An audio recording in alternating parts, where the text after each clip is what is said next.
So thank you everyone, welcome. Here we are for the last seminar by Bruce Powe on the opening time of the energy threshold, the process unfolds. I would like to consider this seminar more like a roundtable, so I would like to invite all the participants to actively debate and participate, because this is one of the purpose of this project, that is to interact with people and the possibility to create new ways to approach knowledge and new ways to approach creative processes. I would like not to spend so much time because I think we can share more ideas and to put on our tables different point of views. So please, Bruce, thanks for giving us another speech, and please, thank you. Thank you. Also, I would like to say that my colleagues here, they very humbly put themselves down here, but they actually should be parallel because we all did this together. And on the other hand, if it fails, then I'm the one at the top, so they can disappear and not have to be as clearly involved. I'm going to start with a joke. There is a young girl at her breakfast table drawing a picture. And she comes on and on and on with the picture and drawing it and drawing it and drawing it. Then in comes her mother. And her mother says, "What are you doing?" And the little girl says, "I'm drawing a picture of God." And the mother goes, "Well, I mean, this is enormous. How can you do this? The history of images of God, very complicated. There's Michelangelo images, there's Buddhist attempts to avoid." And she goes on and on and on and on. The little girl gets more and more annoyed and frustrated, and finally says, "Mother, stop. I'm not finished yet." So that's really the point of this project. As some of you may have seen last year when you joined us at the first stages, Cristina, Matteo, and myself began this project in 2013 as an extension of the lectures and research that I was doing here. And the attempt was to try and make a project that would be at once virtual, scholarly, poetic, hypertextual, collaborative, interactive. It would be a new kind of project that would explore the possibilities of the opening time idea. And today, you'll see in some of the handouts that I've passed around that we're going to be talking about where this project is now. We've now had a year of work on it since last summer, and so it is no longer embryonic. It's in a second phase. But I want to emphasize that one of the things that I've got on the notes here, and you'll see it from the page that has the tapies and the passage from the way, that this is a project that is unfolding in its indeterminacy. We are not sure where it's going. And the difference between the alphabetic consciousness of a book is that to a certain extent with a book you start with an argument, a thesis, an idea, a story, a narrative, and a premise, and then you move towards some sort of summary conclusion or conflict resolution. In this state, we have all been attempting to pioneer a project in which it has none of that. That it is an opening time, it is investigating the notion of us being at once in an opening time in history, that is, that we are at a unique period of a turning point in consciousness and sensibility, that what we were before is not what we are now, and what we are going to become. It is following up on certain intimations and possibilities of the next phase of understanding and comprehension, which will lead us into one of the premises of this project, is that we are on the cusp of a renaissance that is going to make the last one look like Romper Room. That is, we are moving into a stage of consciousness and awareness and conflict and division and alienation that will probably make the Renaissance and the subsequent periods look, as I said, very, very nominal. This is what we've called it now. You may remember last year we called it an e-book or a G-book. The e-book is inappropriate because an e-book is a downloadable PDF. If you know what that is something that is essentially, it's a different kind of publication.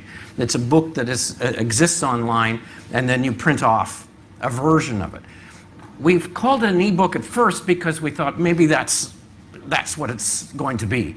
But then we realized very quickly that that's completely inappropriate because this is sort of a meta text, as it were. And so then we went to G-book, and everyone said, "What's the G?" And we said it's generative. That is to say that It will only exist online.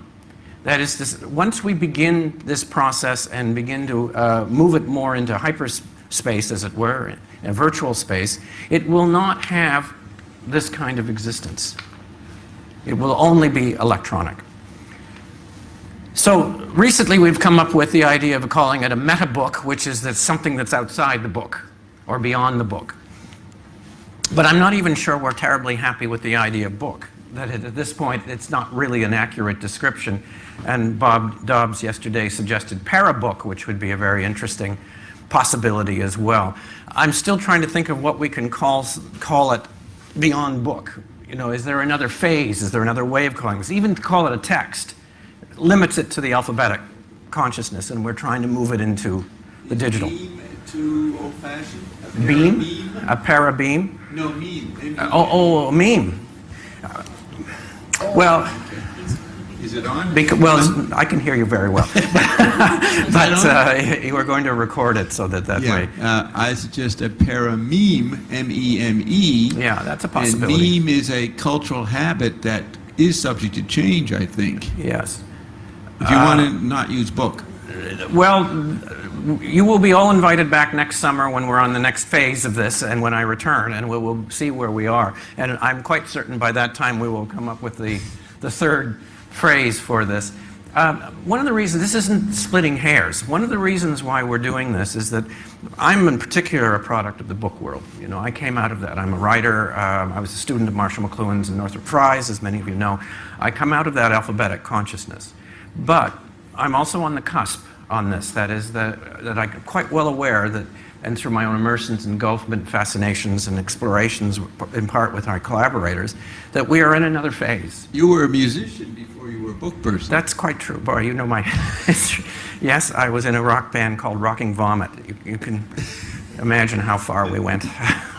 But as my son says, there will never be a group reconfiguration because I'm the only one still alive. So, yes, our drummers blow up. You know. This is part of the antecedent. And what we did was we went yesterday, Cristina and I, to first editions of these books. And without question, the title of Opening Time is a response to the James Joyce phrase in Finnegan's Wake about closing time.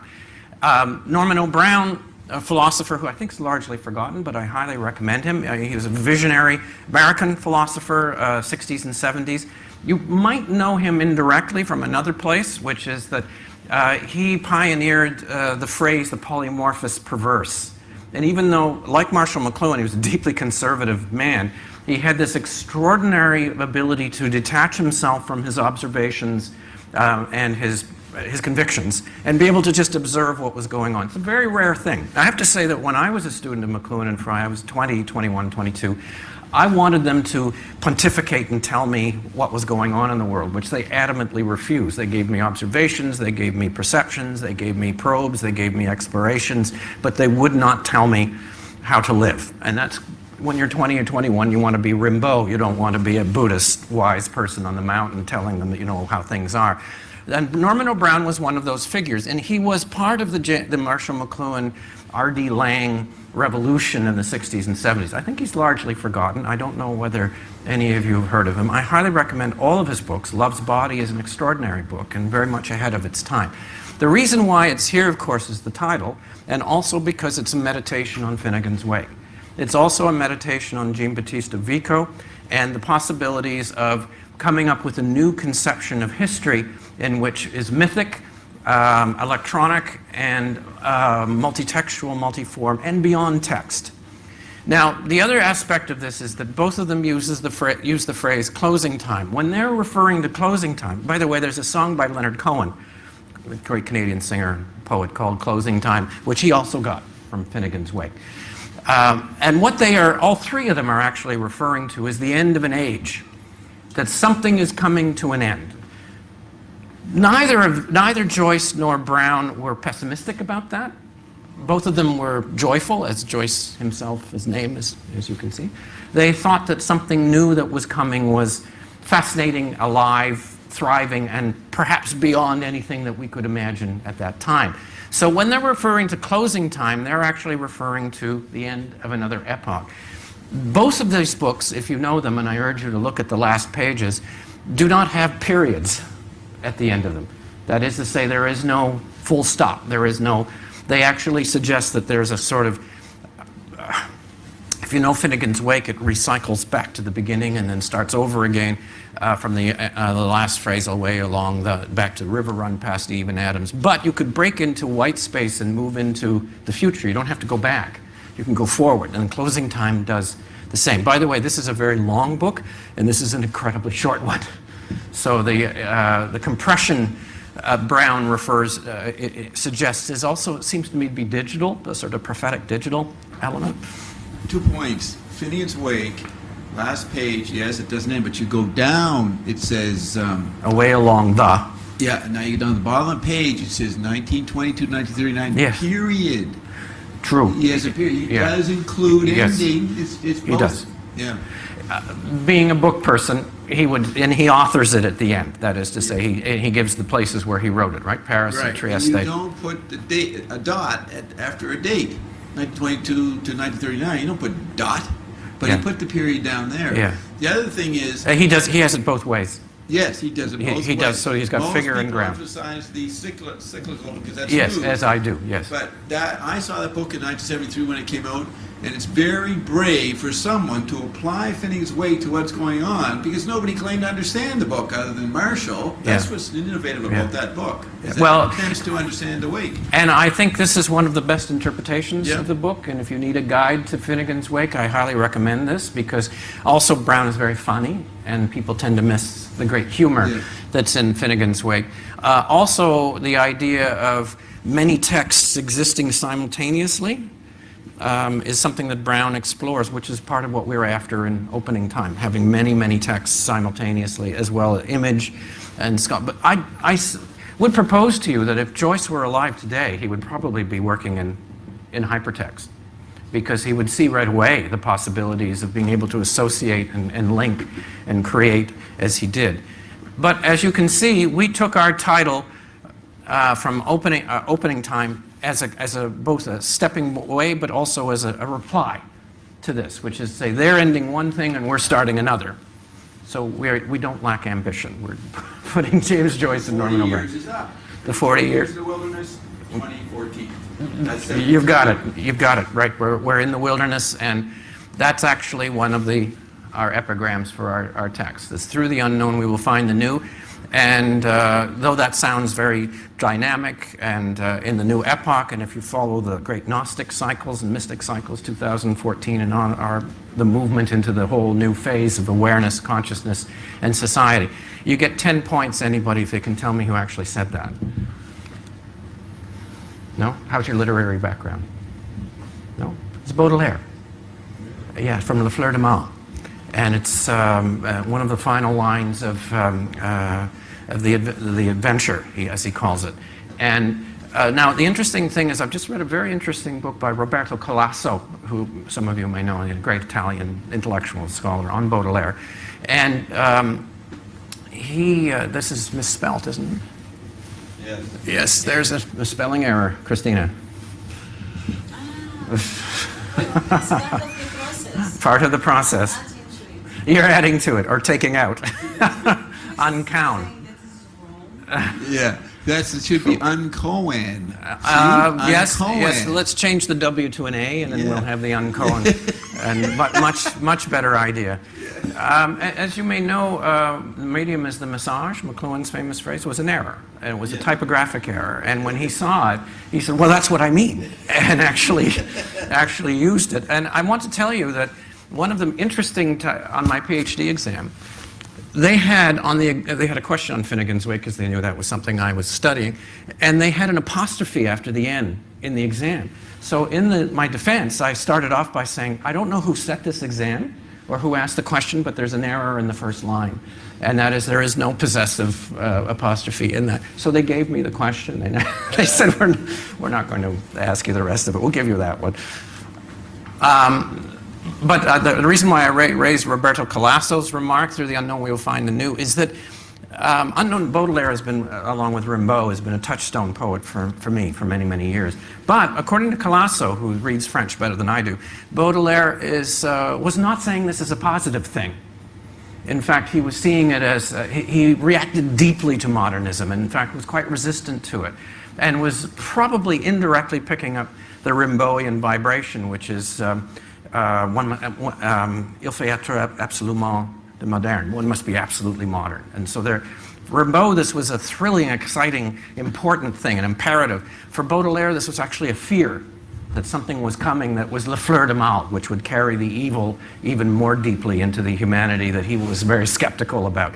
But being the good pirates that we are, we have taken this phrase over as our axiom, as to move us forward into the new. Now, in our collaborations, one of the things that has been essential for this process is that Cristina Miranda is an accomplished artist as well as a scholar and an academic and teacher. And she's a great poet of images. And one of the things that we discovered as we were working together, and we've been working together now for some years, for 4 years, that in fact the images that she creates harmonize very beautifully with some of the percepts that we were trying to deal with. And here what she gives is the waves and many worlds coming out of this, the emergent waves. Now, I would like you to go back to this image, which is cellular, but creates the image of fire and water, which is the change, which is really are the elements of this project. And the elements of the 21st century, by the way. They are that is cellular, electricity, energy, the elements of fluidity, change, and mutability. That's why in mythic terms it's known as the Age of Aquarius, is because it is this.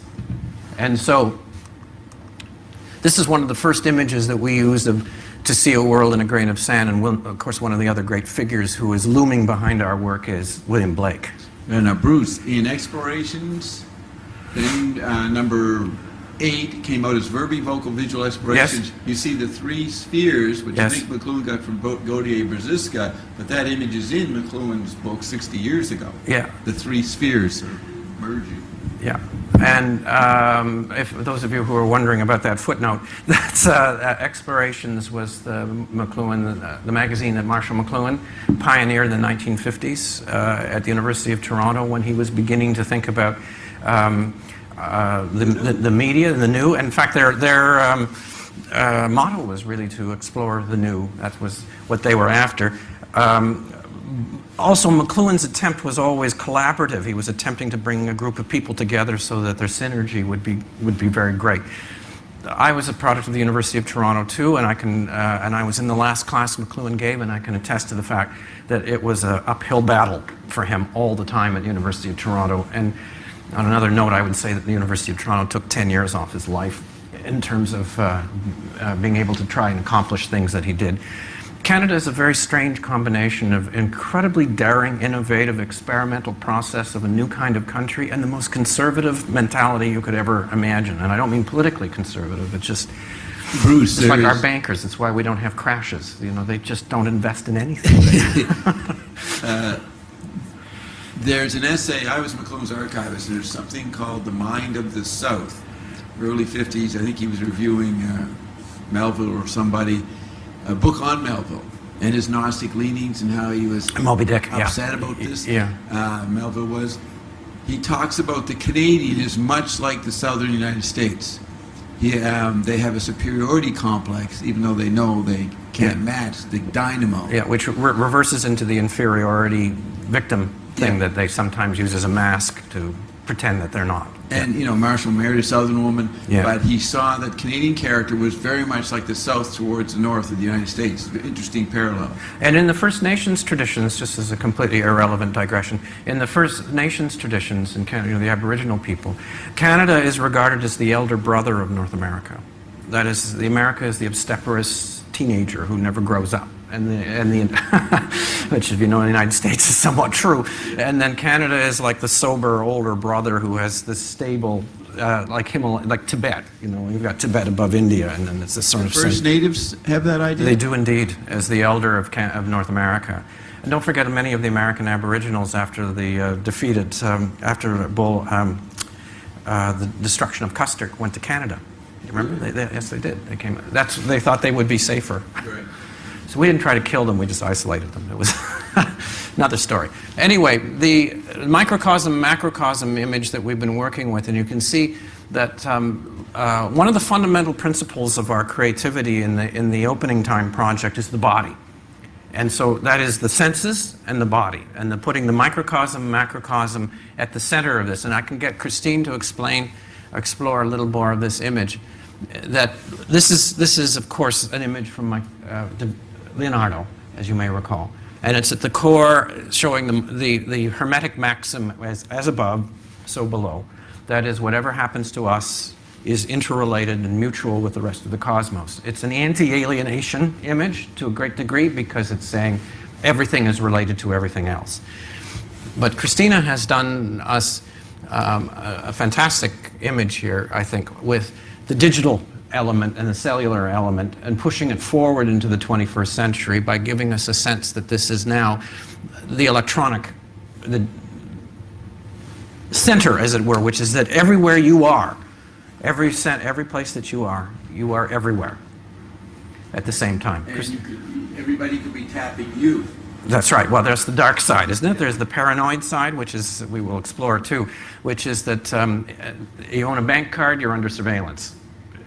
One of the things I love to do with my students is to challenge them to go to Ottawa and in Canada and allow themselves to go into their files, their shadow files, because you can do it. You have freedom of information. Find out what they know about you. And I said, I guarantee they know a lot about you. And if you doubt this, make a phone call on the cell phone to one of your friends. You can do it in any country in the world that is wired in.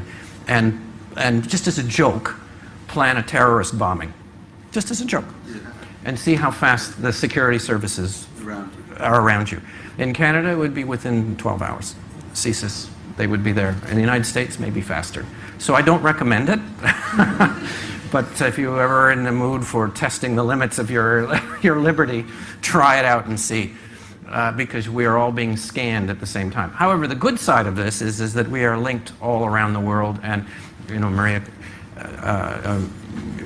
you and I and our friends, Cristina, all of us have talked from all kinds of places in the world, and through email, conversations, Skype. So we all know that we do this. Cristina, did you want to step in and explain a little more, or have I done it all right? You explained perfectly well. I just embedded also the circuitry in our skill. Yes. Right. Right. And this raises a very important point, which Bob and I talked about yesterday, and I'm very grateful for his stimulation on this and provocation, which is that in our descriptions, particularly last year, we've talked a lot about the global village. You're aware of that notion from McLuhan. McLuhan said that in 1962 when he was referring to radio and the effects of radio. And in Understanding Media in 1964, he still used global village, but it was now enlarged to include the effects of television.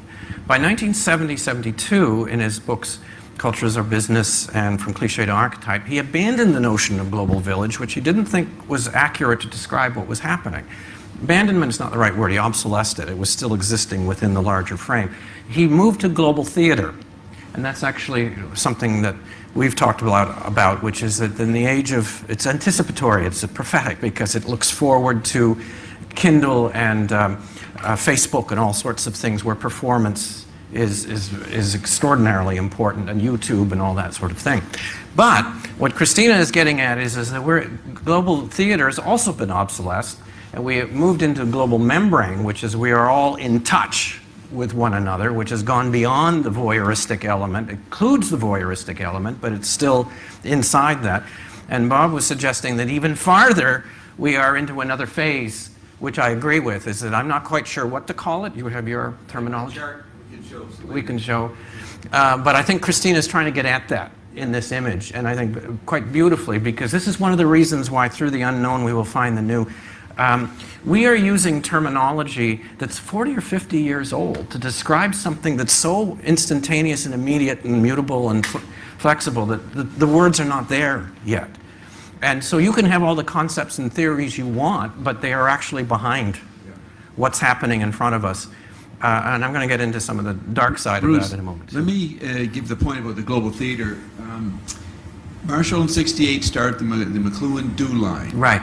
And in August '68, they had the riots in Chicago Yes. at the political convention, and the chant for the TV cameras, which had just hooked up to satellite that year. There's a book, 1968. That's when the satellite news thing started happening. Yes. They're yelling, "The whole world is watching." Right on the In streets of fall, Chicago. Yeah. Marshall writes for his Do Line newsletter, The Global Theater. That's what caused that phrase. So That it's phrase- 1968. If the reference Bob is making to is the Chicago Convention in 1968, when the riots broke out at the Democratic Convention.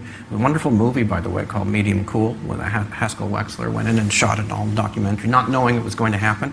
Very worth it, and of course the title comes from McLuhan. It's a very interesting film.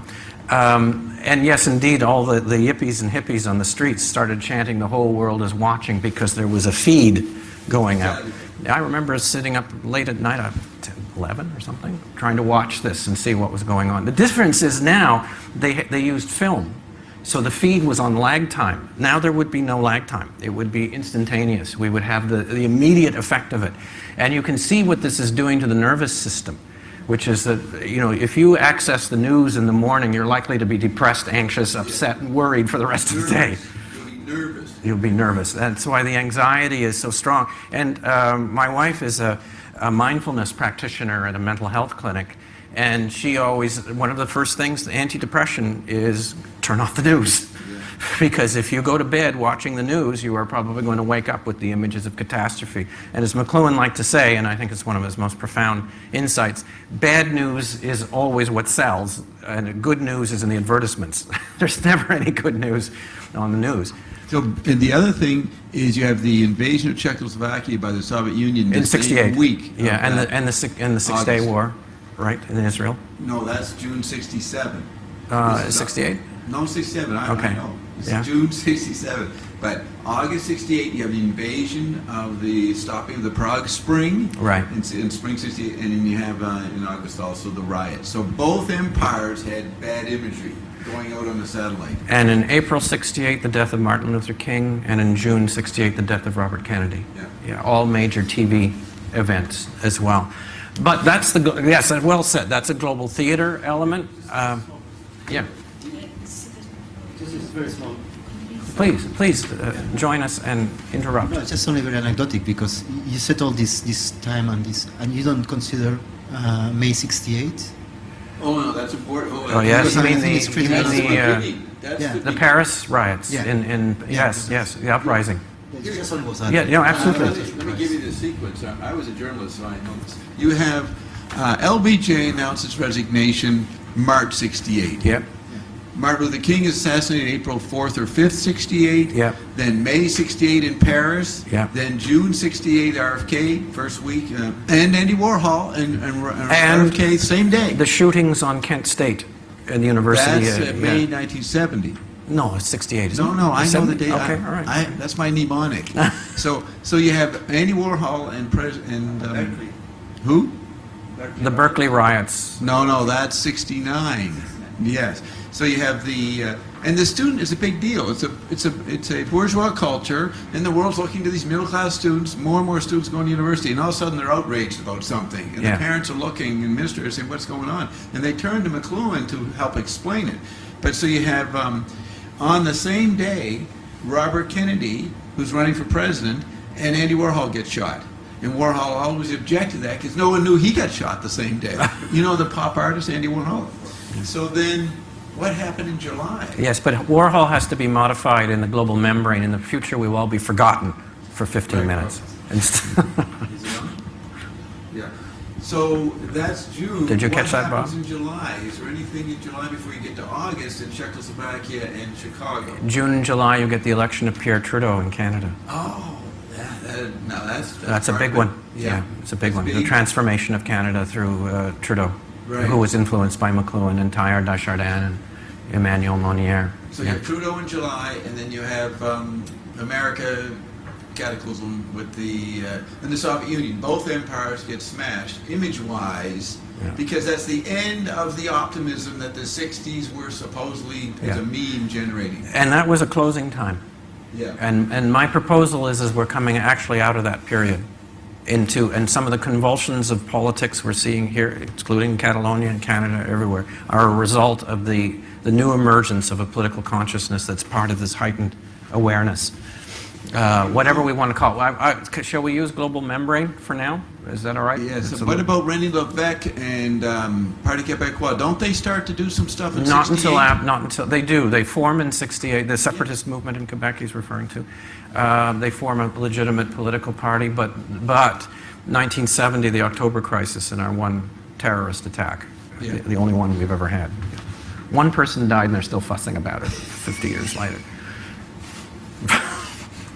Anyway, the open hand, you're now going to see the images that Cristina has offered to us for this project, which use the various senses.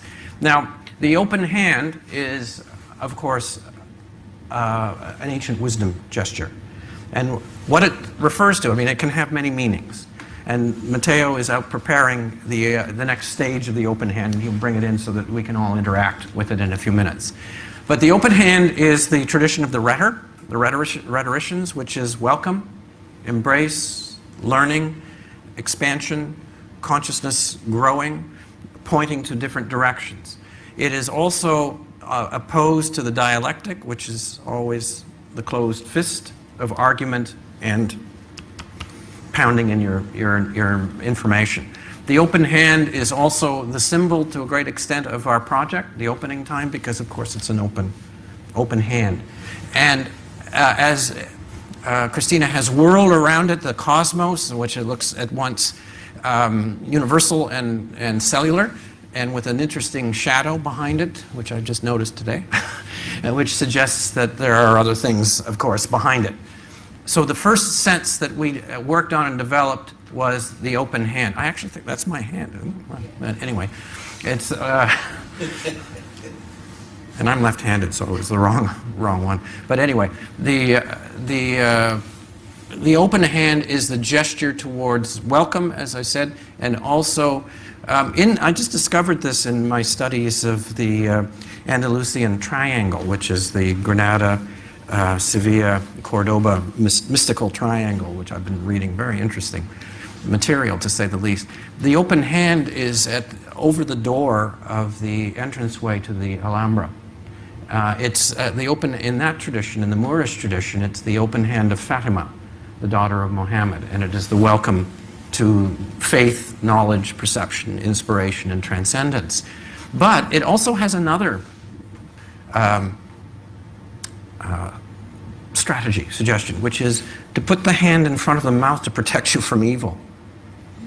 That, in fact, that it is a gesture to stop, not to stop knowledge, but to prevent evil or darkness to come into you. So whenever I open my computer in the morning and go to see my York University mail, I put my hand up to welcome and protect myself simultaneously. A very good thing to do whenever you open up these things, you know, just in case, because people will say things on email that they would never say in person. Have you noticed that? I mean, once you remove body language, there's a free-for-all in what people will say, and because you're not reading, it's very hard to read tone on email. I mean, those of us who are very trained in literature, you know, one of the things you look for is tone. What is that inflection? Why is the comma here, and you can get really paranoid about that sort of thing. But what that does is at least allow you an open-ended interpretation. Sometimes what email does is stop interpretation because you can't understand the tonality, the inflections.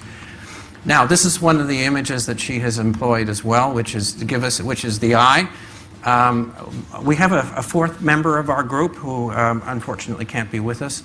Is a composer and performer, musician, and professor, scholar, Michael Century, who I collaborated with on the Glenn Gould project out in Banff many years ago, which was one of the first hypertext explorations, by the way. It's in the, if you want to access it, you can see it on the Ottawa National Library in Ottawa. It's in the archives there, and it's a very interesting artistic project, that combination with music and visuals. Michael can't be here, fortunately, and we do have a soundtrack and atmosphere that will be added to this project next summer. But one of the observations he made, and I thought it was brilliant, was that we seem to be privileging the eye early on. Now, go back for a moment here.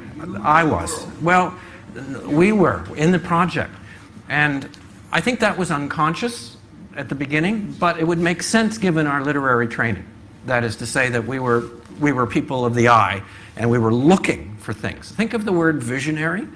We use that word to describe people who are illuminated, but in fact, it has a very powerful bias for the eye, right? It's saying that we see, you know, and I've often referred to McLuhan and Fry as twin seers, but in fact that's a misnomer because Fry definitely was a visionary in terms of seeing, but McLuhan was a person of touch, of hand, and tactility, and trying to think of our other ways of describing it. When we're in touch with something, we're talking about a tactile, physical relationship. Kinetic pressure, let go. Kinetic pressure, let go. Right. That interval is the tactile part. It's Yeah. not touch, not the content. The Americans will tell you it's kinetic contact because they have a kinetic bias. Yeah. But other cultures, especially Thailand and Asian, Yeah. they know the interval. Yeah. Well, and now that I have a Spanish partner and I live so much in Spain, I've noticed the difference in space between Canadian space and Spanish space. It's very, very different. Spanish space is more acoustic and tactile. That is more how you hear and touch, and I love it, of course. But the Canadian sphere is much more this. And in the 70s, I pointing out that visionary is too visually biased. So I came Yeah. up with a phrase and I wrote a long play, hand signals for the blind.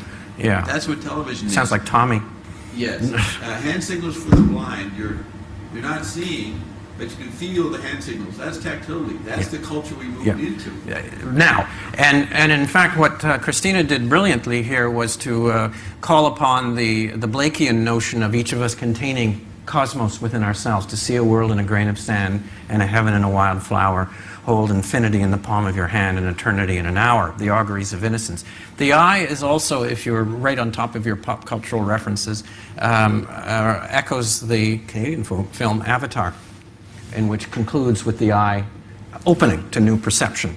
Very interesting movie. Whatever you may think of it, it's a cultural phenomenon, and it's a film that was very deeply involved in new kinds of consciousness. But the eye, again, is, you can see also the whirlwind of water and cells around it.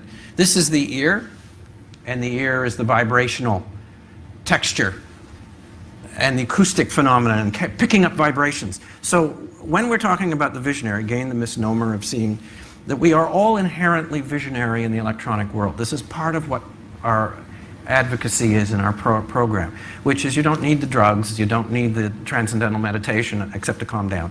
What you need is to understand that we are all hearing beyond ourselves, seeing more than what was there before because we have all this access. We are in touch with things around the world at a speed which would be unimaginable even 20 years ago. One of the things that I always recommend is have people go and look at technologies in movies from 10 years ago. And it's always a shock.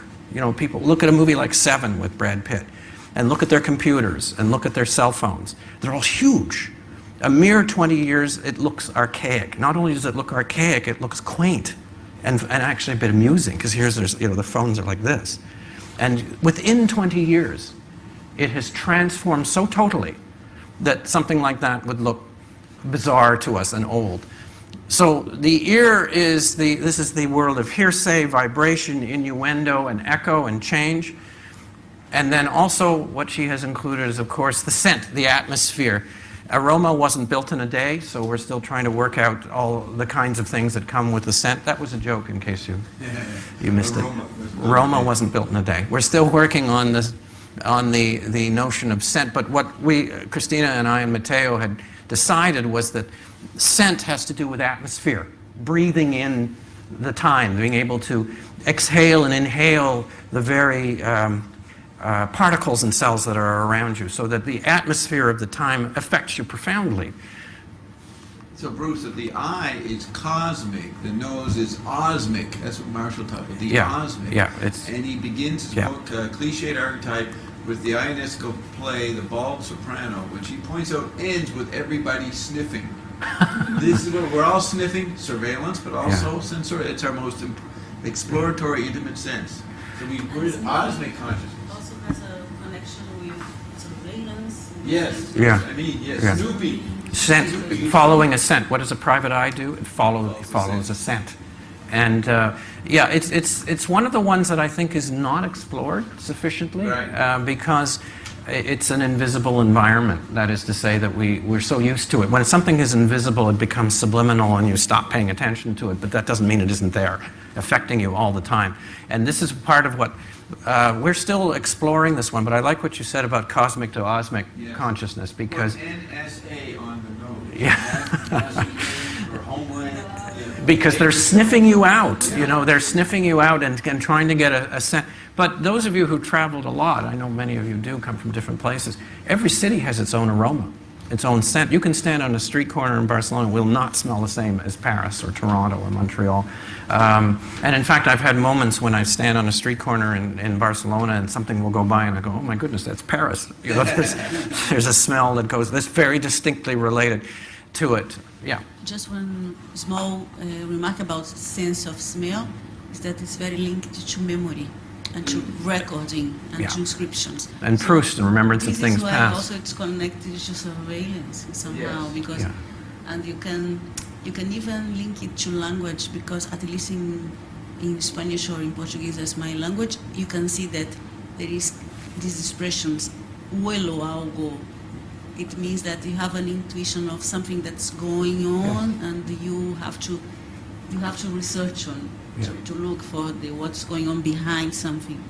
And if I could add something there too, lovers have always known the truth of this, which is that not only is there intimate knowledge that comes from conversation, dialogue, physical attraction, but there's the smell of the other person, there's the touch of the other person, and that the intimacy is often based on scent and feeling at home in that scent, knowing that that is a place where, and if you've ever been involved with someone whose smell you didn't like, you'll know right away what I'm talking about. And it's instant, it's visceral, and there's nothing you can do about it. You can't. McLuhan in The Cultures of Business talks about some study that found many divorces are due to a change in smell preference in a couple. Yeah, interesting, isn't it? Yeah.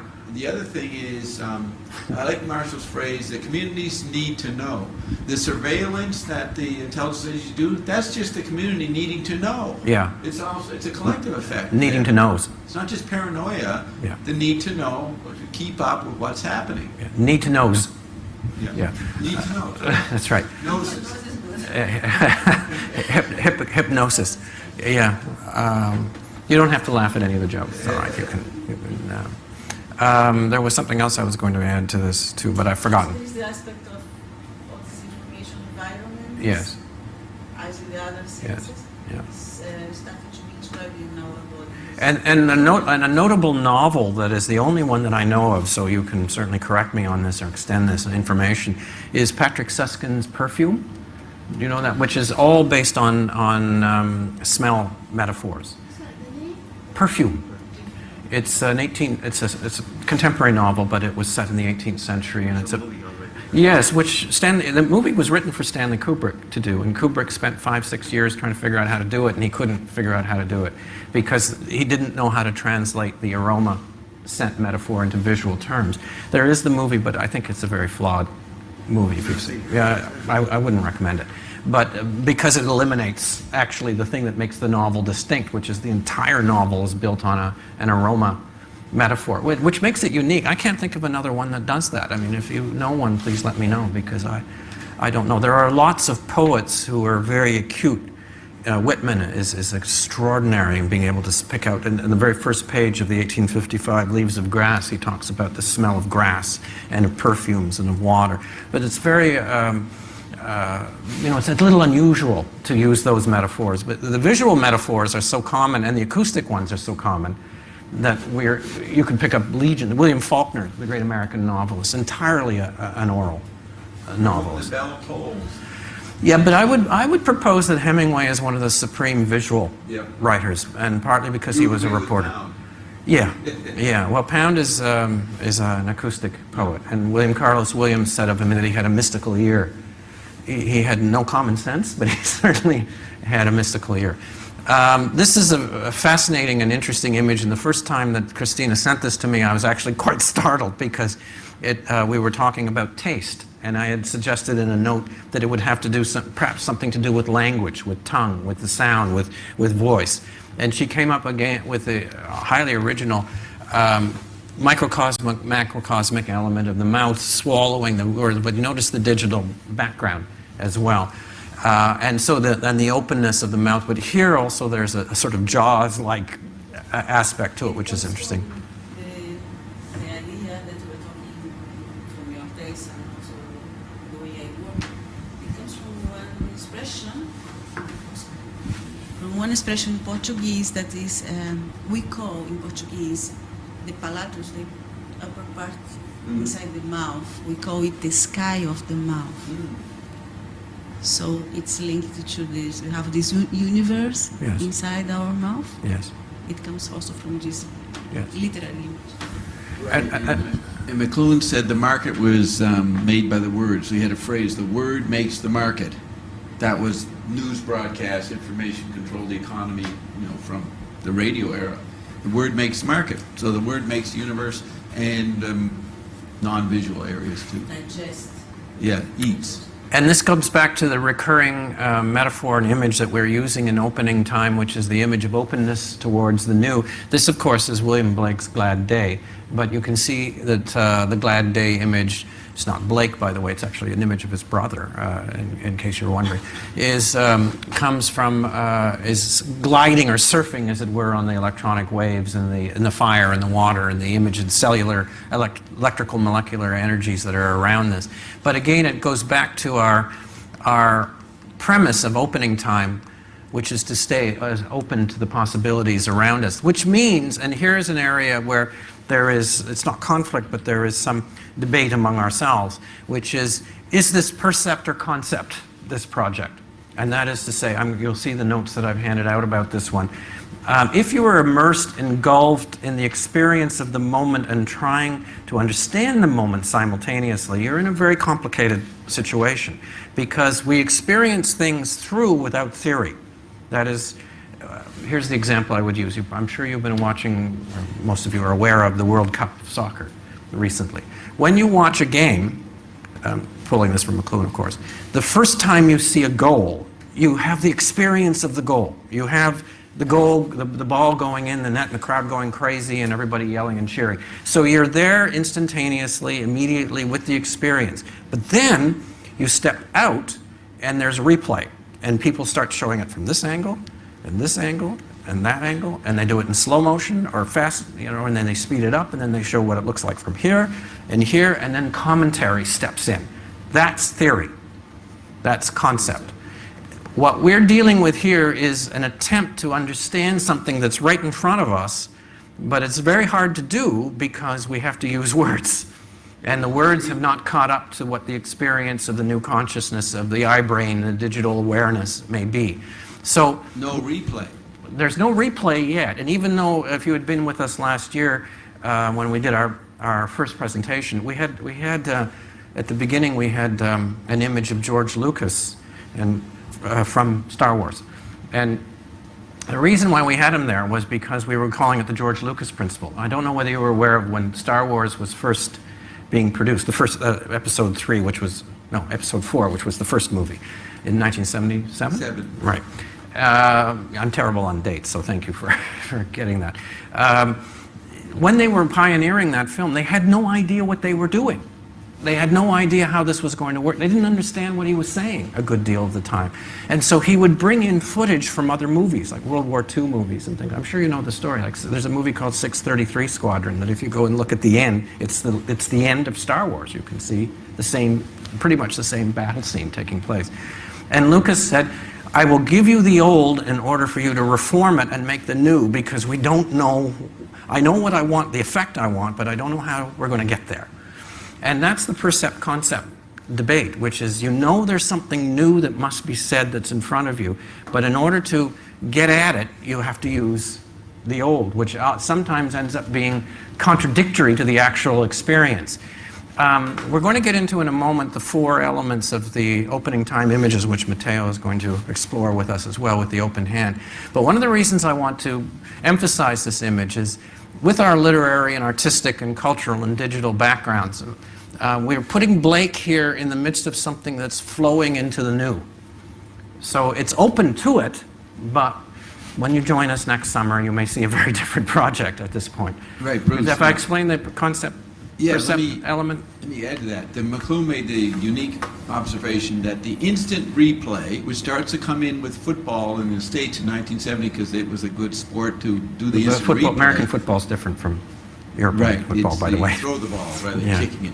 He said, he says, the biggest metaphysical disruption in human perception was for people to have the meaning of the experience before the experience. Yeah. So you walk in and everybody's commenting on the experience. You haven't seen the original thing they're all commenting on. So what's it like?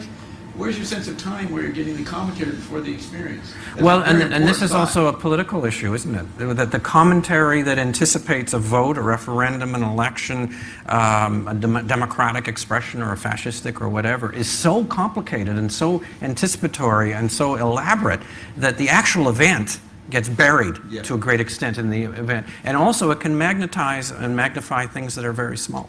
That is, that are not.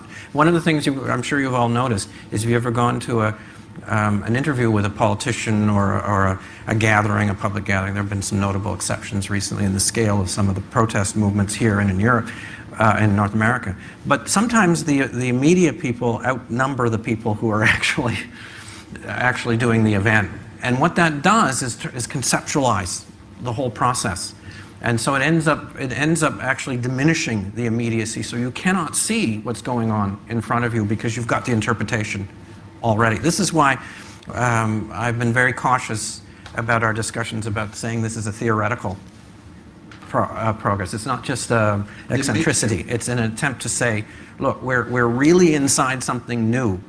How do you theorize about it when theory automatically frames?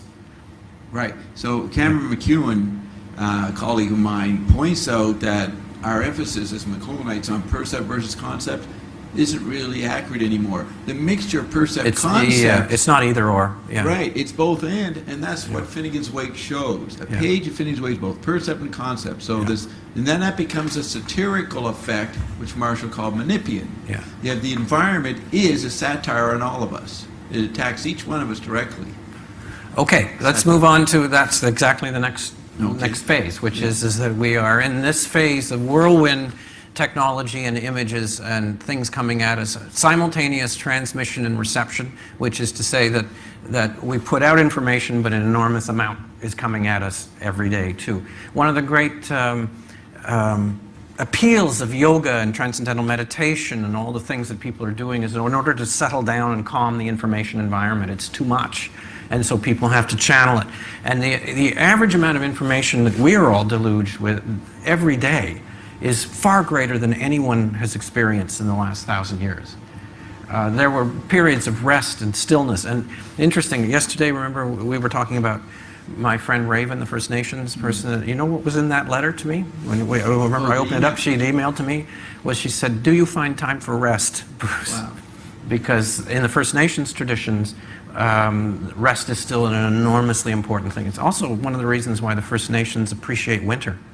Winter is in Canada and the United States actually stops things. And you cannot go anywhere. You can't go out. You have to sleep with the white blanket over you. And it's an enforced period of rest. Very important, actually. I like my 4 seasons. Well, that's a siesta. Do they have a siesta in Spain? Sure. Well, I just came up from Andalusia and Cordoba, and I found out why they invented the siesta, because it was plus 44, and around 4 o'clock in the afternoon, you cannot do anything. And even air conditioning is not enough. You just stop. But it's very civilized, because the whole world just sort of stops. And it's anti-corporate, which I really like a lot. Okay, now I'm going to hand things over to Matteo. And this is an image courtesy of Bob yesterday, but the minute we all saw it, we said, yes, this is right. This is from the movie Minority Report. We're pirating the image. By the way, one of the difficulties for this project is that our images, even though we won't be selling this project, come under copyright issues. And there are all kinds of complicated things we ran into.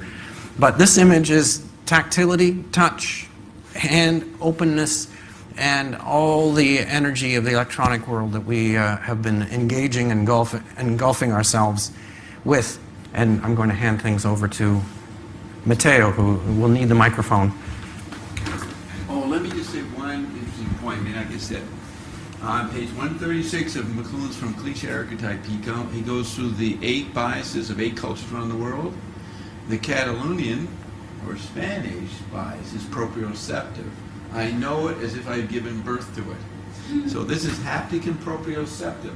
Yeah. That's what you people are good at that. These people live in this area. Yeah. Well, You're a specialist in proprioceptive, according to McLuhan. Okay. okay. All right. Well, I'll let Matteo go for Okay, it. very shortly, we are trying also to define a sort of electronic layer, a collaborative layer about this project. That is to say, and maybe I can show you some slides in order to fasten the process of explanation. It is to say that the concept that we explained basically is based on several approaches we can have, also in terms of participation and definition of external audiences to better improve the overall system. Let me show briefly, I will add a short presentation here. And I can distribute also Here, I'll do that. this small pamphlet. Just Free of charge. You get your opening time pamphlet, which will be worth vast amounts of money someday. Maybe not, but...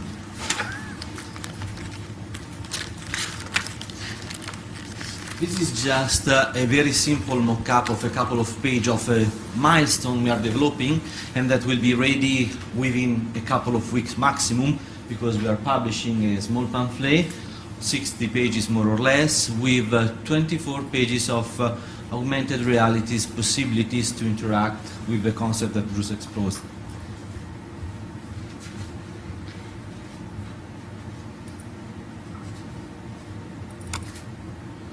Let me just show you quickly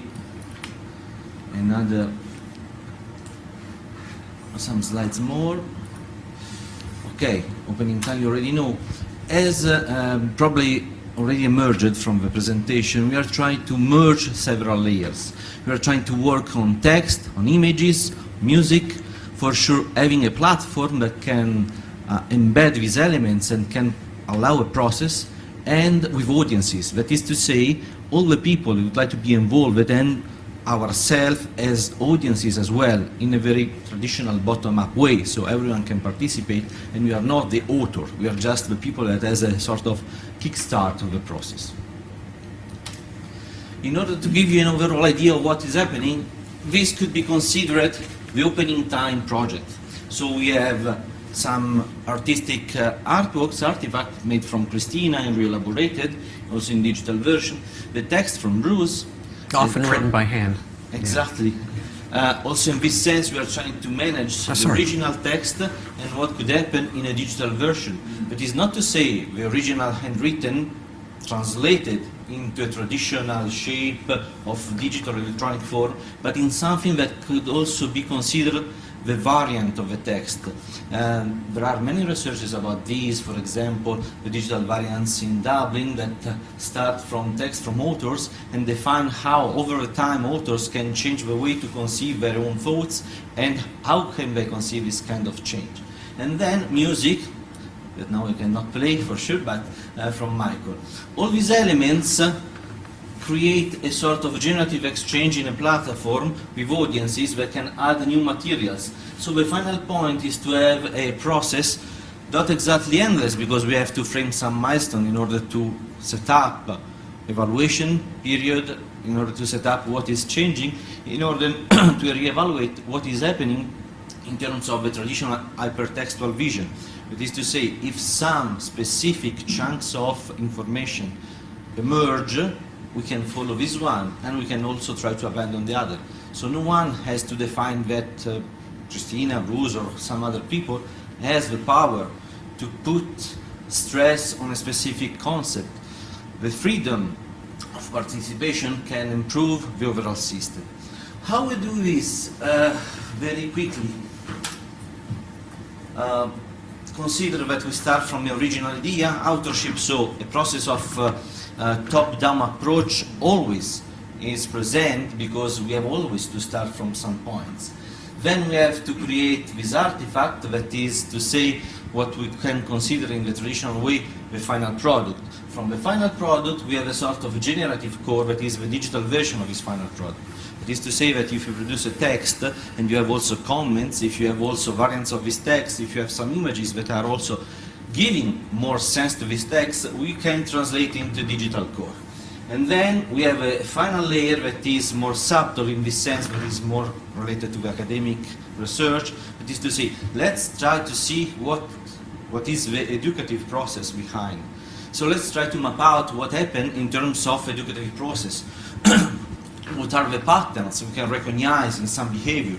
What are the patterns and the different layers that people can produce approaching this kind of new way to, not exactly new, but a different way to conceive collaboration.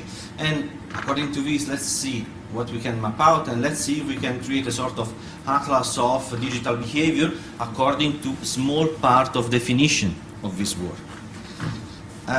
What you have in your hands is a small pamphlet, and let me give just another quick sample of what we can do with augmented reality.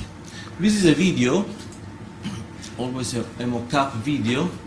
Let me see if I have here. Okay. That explore a sample of what we can conceive in terms of augmented reality. If you are lucky. And then we can try to have this kind of exploration together. As you can see, this is just an image of a pamphlet, and then what we can try to do is to use some specific new device, smartphone or tablets, in order to explore the image. And just tapping on this, you can discover some augmented elements on the page. This is our interface in order to start having some feedbacks from a traditional piece of paper, that is to say a book or whatever. Okay, in this case we are just having an overview of what could be an extension in terms of a digital transposition or a digital relation to the paper. But apart from these contents that you can see, we have many others that are related to collaboration. And we are creating this kind of pamphlet in the overall project in order to explore also different technologies, to approach in different ways, in several ways, way to participate and to collaborate. So we have experimented with a suggestion of what are the 4 images that come to mind about the opening time experience. And we have identified 4 stages. Bob, some of this will be familiar to you. But one of the first ones that we've put in is ecstasis or transcendence, and we've put in the images of the whirling dervishes, which is the dance of being, the dance of the microcosm and macrocosm. This is a joyful experience, but it's an attempt to connect the upper world and the lower world, or if you less in secular terms, the spirit of your spirit with the energies that are around you. So this is one of the dominant, we would propose in the opening time project, one of the momentum of transcendence in our age is very powerful. That is the desire for it, the hunger for experiences that not only create meaning but connect with meaning. That is whatever the meaning may be. And Cristina and I talked yesterday about images that could be dance, could be yoga, could be meditation, could be all sorts of things that could indicate people's desire to link with some sort of larger energy both within themselves and without. But this is also an era of division and separation. And we explored all kinds of images for this. And I come from a country in which there is a separatist movement. I think it's over, frankly. There have been 3 referendums in Canada, 2 unofficial ones and one called the provincial election of April. And what happened was the separatists were soundly defeated every time they brought up a referendum idea. And this was done by the Quebecers. You know, I mean, we know the Anglophones and the immigrants are going to vote against it, but they voted against it overwhelmingly. And why? Because there was a sense, I think, I would be willing to go out on the line and say that it was a victory for the global village, that it was an attempt to say we will keep our borders open. But let's not underestimate how powerful these energies are in our era. Everything from the Gaza Strip right now to the issues in the Moroccan entrance point to Spain, you know, where there are, you just have to go online to see some of the extraordinary things that are happening there, to many of the divisions and complexities in the European Union, to movements in the United States that are sometimes crudely separatist and divisive. So that you have a desire for transcendence, which is a desire, an image of union, but then you also have a very powerful divisive element in our time too. I would propose to you that the desire to put up fences, walls, barriers, and frontiers is a resistance to the opening time. I would premise that and suggest what you can think about that, and you can mull it over. But that because there is such rapid change, because there is mutability, because we have tuned into electricity since the turn of the last century. Remember, for example, that electrification of cities is actually relatively new. 1910, well, you can tell me the years, 1910, 11, 12, but they were new. It's new. And if you don't think we're in evolutionary hyperdrive, think of this. The average age for people in 1900 was 45, 42 to 45. It's now 80. Now, if that doesn't tell you that things have changed very fast, and I've talked to evolutionary biologists who say there's no reason to presume that in another 100 years it will be 160. That we have found out ways now the social system is not there to sustain this, and that's part of our challenge. But our biology, our consciousness, our awareness, our sensitivity, our sensibility, our connectiveness is far outstripping in some ways our ability to manage this. So halt, stop, put lines up, put frontiers, barriers. I will propose to you, and as I said, this is me speaking, not necessarily for anyone else, that it's not stoppable, this process. I mean, you can put up all the walls you want, but they're going to come down. And one way or the other, the global village, or whatever you wish to call it, will prevail. Now, I would like to make a distinction between the corporatism that is called globalization and the global village percept, which is greater and greater humanity joining together with a frontierless aspect.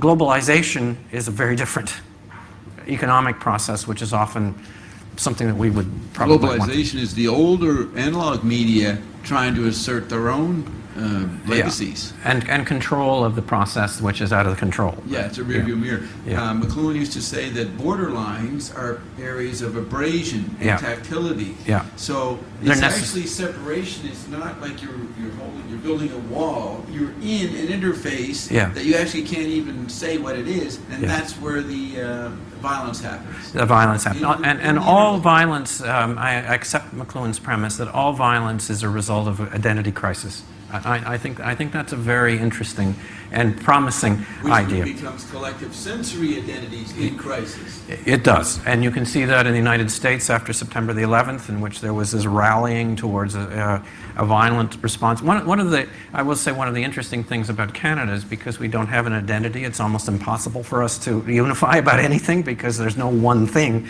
that you can say is Canadian other than that, which is not the whole thing. I just got a thought about Canada. Since we're what Marshall called the borderline case situation, we interface with 5 different parts of the world. All the time, every day. Then we are potentially the most violent experiencing culture, which may make us very cautious and known to be bland. Yeah. Which is a compensatory for the potential violence that could happen with all these. Well, also on another note, I mean, the Americans is one of the most violent society in the world, and what is their sport? Baseball, which is one of the most peaceful sports. Canada is, on the whole, one of the most peaceful societies in the world, and what's our sport? Hockey, which is incredibly violent and vicious and nasty and bloody. That's ecology. There's the balancing going on. Yeah. The sport is the opposite of how you present yourself. Yeah. The other aspect of the 4 images, of course, is terror, is crash, which is the paranoia, justifiable. Is this from Lost?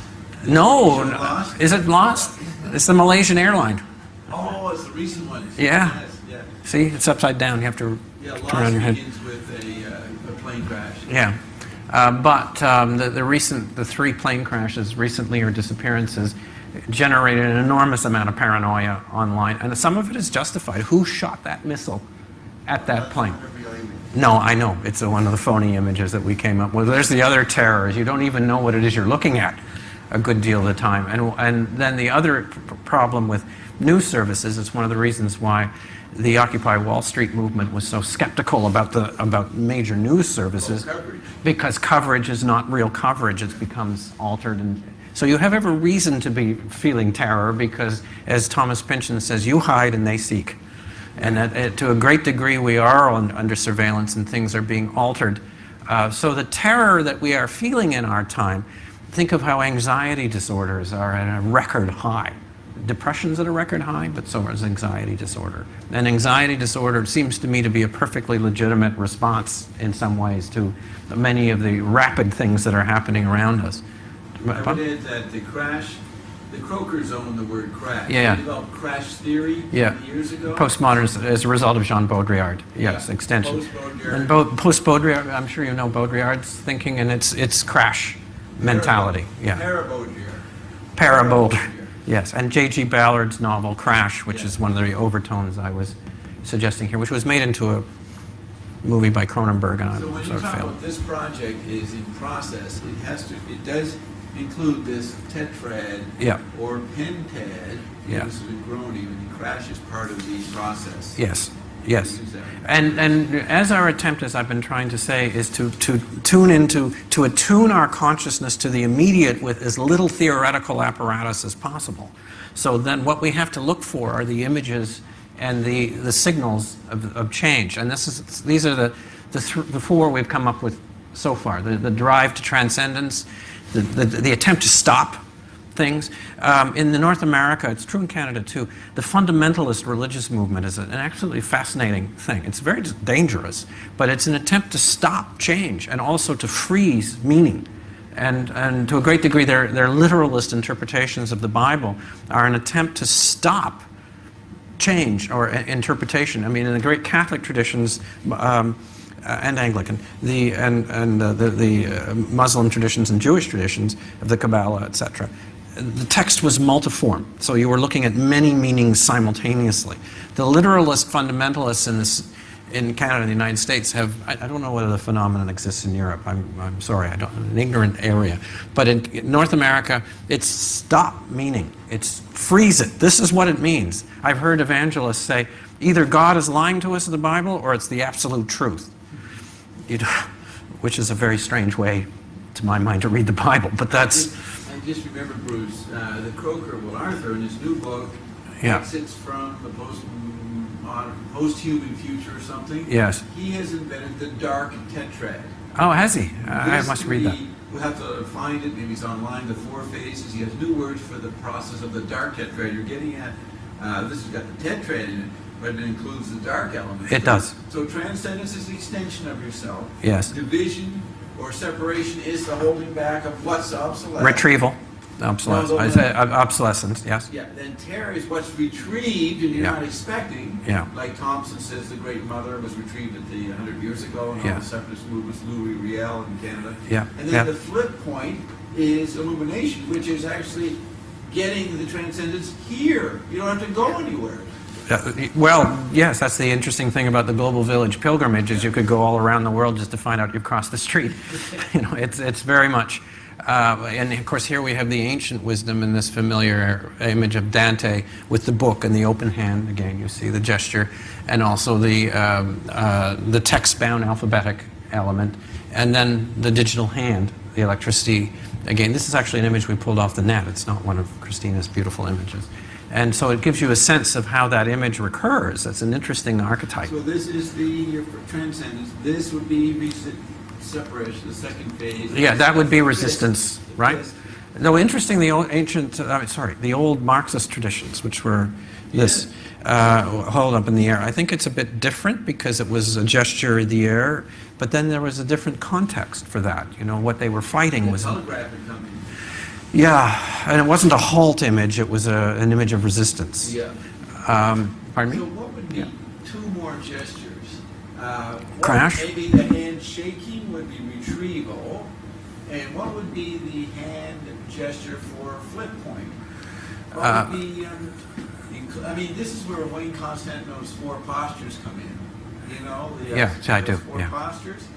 I'm just thinking, what, you got this, holding, maybe your haptic is the flip point. Yeah, back to that. Yeah, that could be the flip point. Yeah. Because that's sort of resistance, but it's also reaching forward. Reaching forward, reaching out. And if you know the movie, this is interesting because he's a policeman. Right, so he's actually putting people under surveillance when he's doing this. The movie, I think, is very unsuccessful because it doesn't explore the obvious thing, which is the flip point of the other people that he's saving, who are the visionaries, and then it goes for the murder mystery side. However, excuse me. The Powe's phrase, when Nixon got reelected in '68 using the phrase participatory democracy, he hijacked that populist movement. Yeah. What was really happening is that government represents anticipatory democracy, which is what Minority Report is doing. That's surveillance, that's anticipating crimes. Well, the halt symbol is also this, isn't it? Yeah. So it's also, stop. So in the Fatima image at Granada, it's a protective element, but I think here we can see it's also stop. You know Pink Floyd's The Wall? I'm sure you all know that. And the movie of it, remember the final image of Pink, the character who's disintegrating? He's in a little womb in a ball in a bathroom, and he's saying, stop, stop, because the information is just overwhelming him. And of course that story is also a crash. Pink Floyd are experts on crash. But illumination and crystalline, I mean, there is a great drive in our age to know. I mean, what do we call this age? The age of information and knowledge. Look at hip-hop and rap. The hand signals comes in 20, 30 years ago. They're all gesturing with their hands. The black cultures were picked up on that. Yeah. Hand signals for the blind. So this is our signal, how shall we put it, guidepost for our tetrad as we move through the opening time, that these 4... Please add more if you come up with them. Transcendence seems to me one of the primary drives. Ecstasis means the movement out of the self. Division and separation, I've lived in Catalonia off and on now for the last 4 years, and I've seen what's going on. And there is an interesting, all these phenomena of separatist movements in Canada and elsewhere. Scotland, there's a referendum coming up in September. There's some attempt to try and change and recall and hold on to an identity. Terror and crash, well, this is in the news all the time. But one of the interesting elements about paranoia is, and I submit to you that it's something to consider, that paranoia comes from an awareness that there's invisible energy, that all these tactile forces, these subliminal forces, but you don't know what they are. And they could be negative. They could be against you. And then the illumination period, there has never been a time that has been more transparent than ours. This is the great age of transparency. That is, all the information carries dark elements, carries this, but it also carries this, which is the possibility that we can see and understand and visualize and imagine very deeply. There's no unconscious. There's no unconscious in our time. We're in a collective consciousness, not collective unconscious, because everything is sees through. I would support that. I have Jungian friends that would, they wouldn't agree with that, but I'd like to tell them I'm not an archetype of anything. Jungians are book people. Yeah. They're not understanding the electronic X-ray. Yeah. No unconscious left. Well, that's that image there. It's an X-ray as well. And then this is retrieving a very old image, but in the palm of our hands, the Hildegard von Bingen image, which is the microcosm, macrocosm, back to the beginning, and moving forward into the cosmic dust, as it were, in the cellular consciousness. But also you can see the attempt to hold on, to see, but also to let go. I mean, this thing will fly out of your hand eventually. That's it. Thank you very much.